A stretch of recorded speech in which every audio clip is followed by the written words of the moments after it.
I was born and raised right here in Sturgeon Bay. I lived here all my life with the exception of a year and a half in college and 2 years in the Army.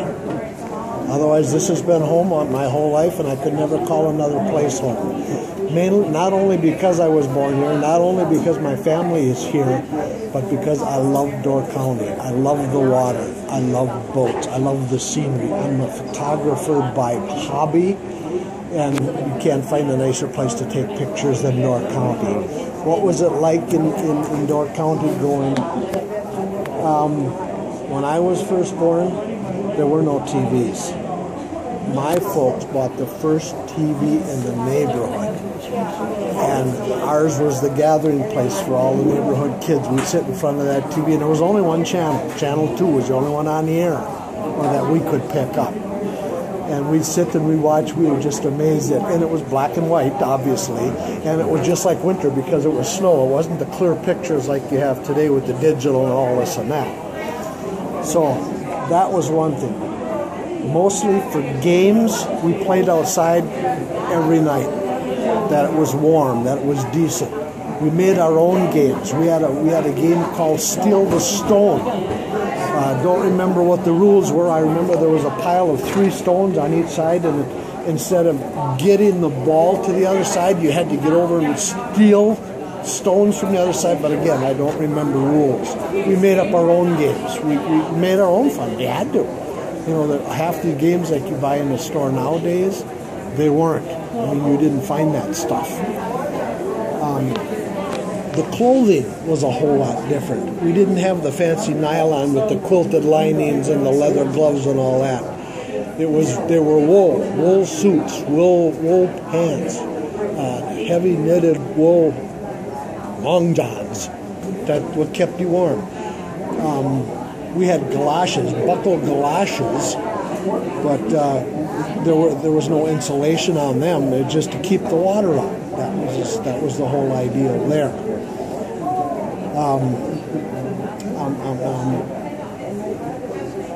When I was in kindergarten, I went to kindergarten at West Side School over there. The school up on the building on the hill that is empty now. That's where I went through kindergarten through 6th grade. When I was in 1st grade was the last year Sturgeon Bay had public transportation, public buses running the cities. And a friend of mine, a buddy of mine, a classmate of mine, who also lived on the west side, it was a big thrill for us to get out of school, and that public transportation bus would stop out in front of the school building. We'd give the bus driver a nickel, and we could make the full circle on the west side, and then he'd drop us off before he'd come across on this side. That was a big deal, a lot of fun. Last time bus transportation in Sturgeon Bay, I guess it was non-economical anymore. It didn't pay for them to do that. The school buses ran, but I was never allowed to ride the bus. I was too close to the school on that side of the bay, and I had no reason to come across because I went to school over there, so that was out. But that was in the time when there was no Southern Door School, so all of the farm kids in Door County bused into Sturgeon Bay and went to school in the city. So the bus drivers wanted to, how do I say this? Well, they had to get all the farm kids, all the country kids rode the buses. And so they were limited as to how many city kids they could pick up. And if you lived within so many blocks or distance or miles from the school, you got your own way there. So the ones that lived farther away were allowed to ride the bus. That was the change. And never in my whole life did I ride a school bus to school in Sturgeon Bay. Even when I come to this side of the lake, even when I was in high school, couldn't do it. It wasn't allowed for whatever reason. So, but we were always lucky. We were always lucky enough to find somebody from the west side who was coming to this side that we could ride with. For some years we rode with teachers, some years we rode with other students, older than us obviously, who had license and specific questions?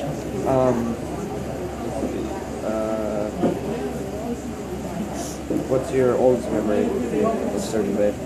My oldest memory of Sturgeon Bay. When I was born, my parents lived on a house on Larch Street, which is when you go off the west end of the Michigan Street Bridge and take the first right, that is Larch Street. The Bridgeport is on the right now. Okay. You would go past Bridgeport to the stop sign and then go straight across Lansing. And in that next block, there was a big old house, and they rented the upstairs. And I was born when they lived there, and my next oldest brother was also born while we lived there. And the house was owned by an elderly lady who lived downstairs with her mother, and we called them both Grandma because they were quite a bit older than we kids were. But that's my first recollection of Sturgeon Bay. Vivid memory. Oh my, I got lots of them. Back in 1955, my dad was a fisherman, not for sport, not by trade. It wasn't his occupation, but he loved to fish. That was his favorite sport. And he generally always had a boat for fishing. And in 1955, some friends of his came to visit us from Lower Michigan, and my dad and his friend from Michigan and I were sitting in the boat fishing out off of Pot Park, middle of summer, nice summer hot day. And my dad says, oh my gosh, he says, we've got to get to Sturgeon Bay. He says, there's a storm coming. And we looked up and we couldn't see Sturgeon Bay. It was covered with black cloud. I mean covered. So we pulled up the fishing lines, we pulled up the anchors, and he got the engine started, and we headed for Sturgeon Bay, and he said, we ain't going to make it. So he did a right turn, and we beached the boat on the beach, on the stones at Pot Park.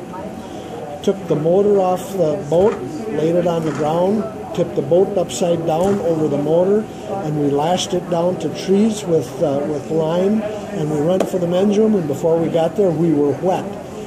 And that was when it was a tornado came through.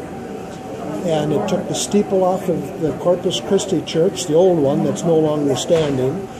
It did damage to the Bayview Lutheran Church, which is just a couple of blocks the other way from where we live. It tore a building down up on the County Trunk U. It was a cement block building that was just under construction. It was going to be an electrical shop. They never did open it up. That was demolished. Lines down, branches down, all kinds of damage. Nobody was killed as far as I can recall, but there was all kinds of damage. But I'll never forget, looking up from the boat and you couldn't see Sturgeon Bay, and knew it was big time storm. How has it changed? Well, when I was first born, we only had two bridges in town. The Michigan Street Bridge and the old railroad bridge. And I loved them both because they're both picturesque, and again, I'm a photographer by hobby. And when they came in years later and put the bypass bridge in, we thought, oh my, we are really getting big now. We've got 2-car bridges in town. I said, one goes out, you can always use the other one. And there were times when the Michigan Street Bridge went out and you couldn't use it. One time a boat hit it, and mechanical failures, that stuff happens. And when we got the third bridge, the Maple to Oro guys said, wow, we're getting that just like Green Bay now. We're a 3-bridge town, we're getting big time. That's the biggest memory that I can remember, for the changes in the city.